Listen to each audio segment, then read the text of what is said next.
Welcome back, Addicts. We're here to talk about the season finale of Love is War, and man, what a finale it was. So we're going to jump right into it. We get to see that this episode is taking place, I think, the day before, or at least the day of the day that they had set where they were going to meet to watch the firework display. And Shinomiya, the vice president, she is really looking forward to this because, as we see kind of throughout this episode, she has a history of always, loving the firework display, but never being able to see it at the actual event. She's always had to watch it from her room, and she's always been alone. And so this is a big deal for her. And so she's really excited for it. This is the first time she's going to be able to see the president again since their vacation, and then, meeting some of the other student council members. But everything's not going well for her because her father, I don't know if it's directly her father, but at least, the people that work for him are saying that they're going to forbid her from going because the the risk is too high in case something went wrong and there's not enough vantage points to look after her, so they refuse for her to go, and she is devastated.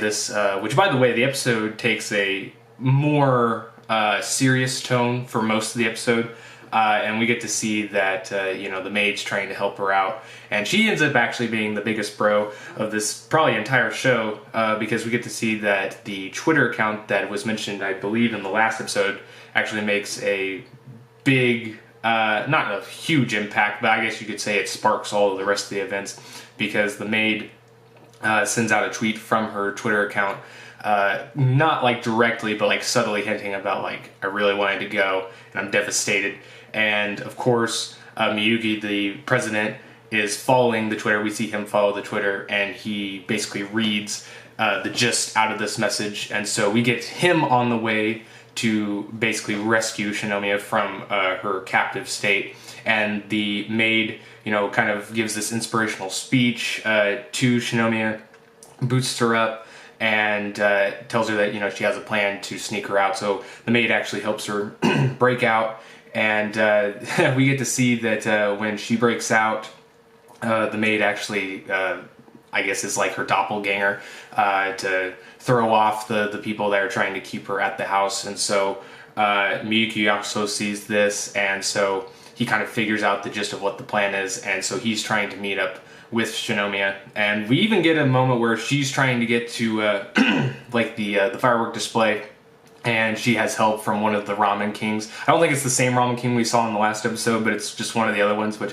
I think that's really funny. It kind of reminds me of the Yakuza games, with the gambling king, the pleasure quarter king, all that stuff. So I thought that was funny that they're playing on that more. But then we get to see that they actually cross paths a couple times when they're trying to get to the firework displays. Shinomiya is in this taxi that the ramen king's driving, and he's talking about I don't think we're gonna make it because traffic's so bad. So she decides to go on foot, and then we see Miyuki actually biking the opposite way, or seemingly going the opposite way.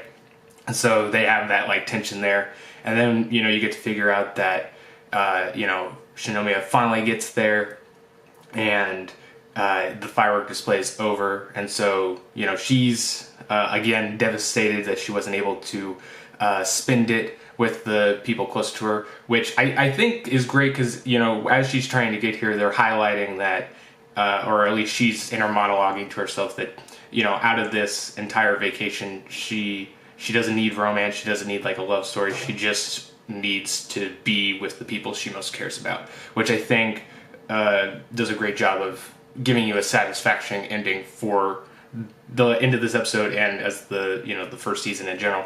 But we get to see that all hope is not lost. The president ends up finding her, and he gets to drop this line that he maybe later regrets, but it's still pretty cool in the moment, where you get to see he's I'll show them to you, because she makes I just wanted to see the fireworks, and he's all right, well, we're doing it.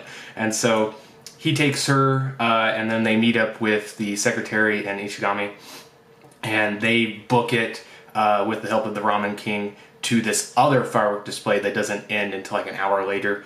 And we get to see that as they're driving on a bridge, they get to see the end of this other firework display. And even though Shinomiya has been looking forward to this basically for her whole life, seeing the fireworks, but then also all summer seeing her friends she can't keep her eyes off of Miyuki. And so that's a really sweet and touching moment there. And then they do something that I wasn't really expecting for them to do, but we get to see that they actually do a time skip, and it's like the new term of the school year, and you get to see kind of the aftermath, or like the connection from that day. And there's a lot of little stuff before we get to like them actually confronting one another. There's some hilarious moments. There's like one where it's like breaking down Miyuki's like master plan of like all the stuff he did and like how he figured out what was going on to make that day perfect. There's even like a little nod there where he's like he had a budget for Shinomiya in terms of like the what they could do over the vacation, which it's like, oh man, he's such a workaholic because he loves her so much. That's so touching.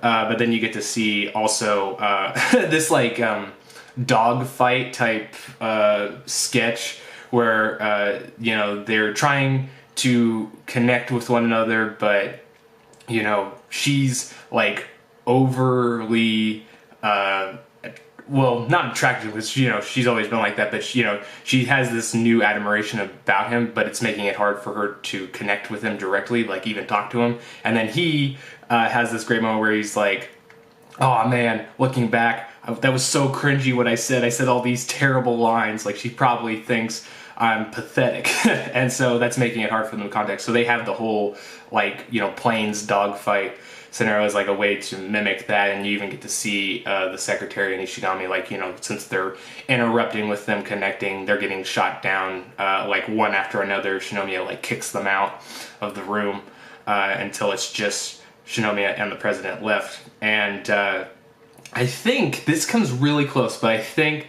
she probably would have confessed her love in this moment if he hadn't have read the situation wrong. Because she was starting to say something, but then she says a word that kind of triggers the worst case scenario in his mind, and so you actually see him just take off, and she's like, no, that's not, like, get back here. And then it ends the episode with them kind of resetting things in a sense, where they're back in the like, oh, we love each other, but we're not saying it. And you just get this little end scroll with her chasing him around everywhere. And, their proclamation again, that it's like, I will get the other person to say I love you. So, that's how the episode ends. It's, like I said, it's got a lot of great moments. It does take the more serious approach, which I think is something that, you kind of have to do, because even though they focus on comedy as, like, their center thing, the backdrop, or, like, what do I want to say, like the subject matter of their comedy is the romance part and their dynamic.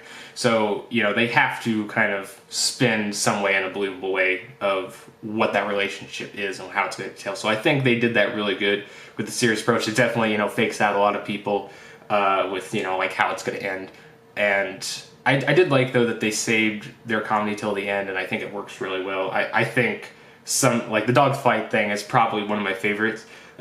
Just because I think that's funny, and then I love how it's like Miyuki is almost like he's giving a PowerPoint. It's like it says his name, and then it's like presents, and then it's like all these other things. So really great episode. I liked it a lot. I think as a season ender, it's really good. I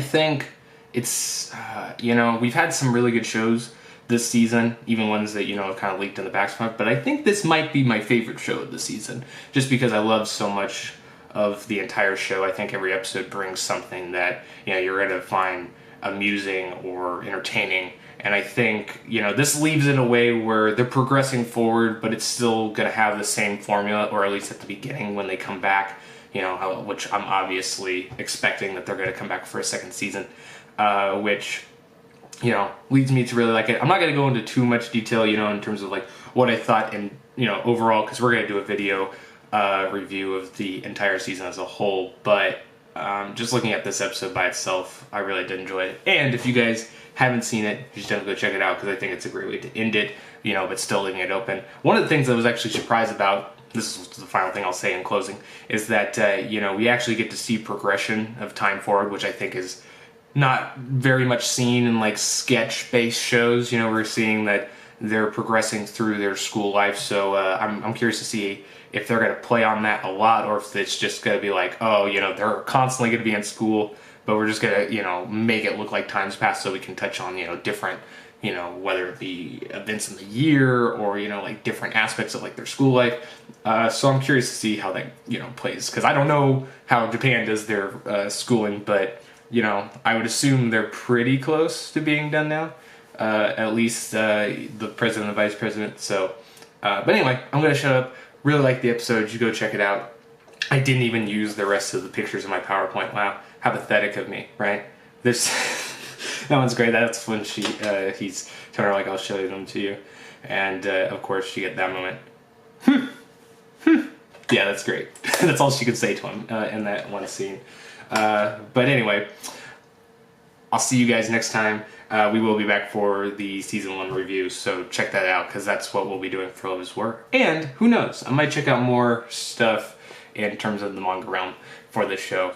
But that'll be all for this video. I'll see you guys later. Peace.